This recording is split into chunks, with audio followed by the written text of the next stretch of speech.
It is. We are ready to kick off the weekend with a Pitbull of Comedy himself, Mr. Bobby Slayton. Well, first of all, I want to thank you for having me here as your guest host. I've never, you know what? I always go on these morning shows, these afternoon shows. You go like Good Morning Texas and Valley View Live and Hello Houston and Morning Blend. But you only have Morning Blend. But you have like 3 or 4 minutes. Now I can actually slow down because we have an hour. You know? You get to eat, we feed you, that's unlike the other shows, right? In right? fact, you have sushi. I was worried you'd have like Cinnabon. Wait a minute, did he not get the El Pollo Loco on Morning Blend? After the interview. Oh, they had chicken. El Pollo Loco. Yeah, this is what always happens when I go on a morning show. I was saying this earlier, that they'll always be cooking, but they become on after me. They go, don't touch anything, everything's set up. Or it's been sitting there for half an hour, and everything's congealed, and there's fungus growing on the sausage, and it's inedible. But I'm going to be here, this is great. The sushi, we're very healthy. We're going to feed you. It's a food. Well, that's really why I came. That's why I'm here. For the food. Now, you're performing over at South Point. Yes. Right. And that's tomorrow night?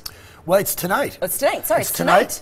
It's tomorrow night, and it's Sunday night, and my buddy Lenny Clark's going to be on the show today. Yes. So, just in case I suck, he can come in and... you know what's great about Lenny? Him and a guy named Jim Florentine, and it's like 3 headliners.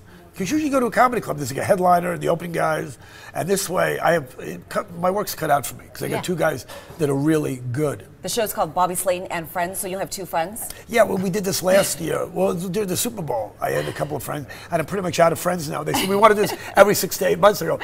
I mean, if you guys can do comedy, I now consider you not only my co-host, but my friend. So if you can put together 10 minutes of stuff, you're more than welcome to maybe do the next one. All right, you've been doing this for a while, about 34 years, you say? 34, 35. How has your style changed since you first started? Well, it's funny, the Pitbull thing, the way that happened was, when I started, I was awful. Like every comic's awful. I mean, if you look back at the first time you did television, you probably... I sucked. Yeah, well, still not that good. Now you see, that's why the Pitbull, they're nice enough to have me on the show and I still attack my co-host. Raise the bar. What happened is that in San Francisco, it was Robin Williams, but he was about to get Mork and Mindy, Dana Carvey, Kevin Pollak, a few guys you wouldn't know.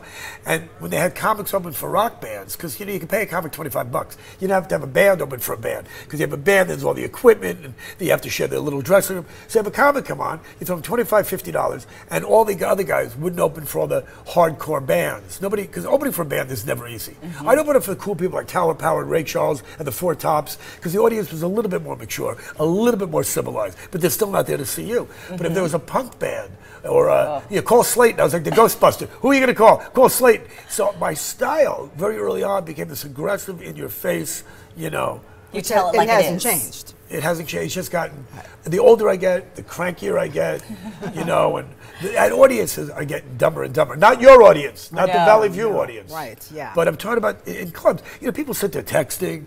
And you hear about that in the theater. You think you're going to go to the theater, the crowd will be a little bit smarter, which they are, but you always get that one idiot. Okay, but you still haven't explained where the Pitbull came from. Who was the first person to say, this man is the Pitbull, and do you own Pitbulls? You know what, this is so gay. I have a miniature picture, okay?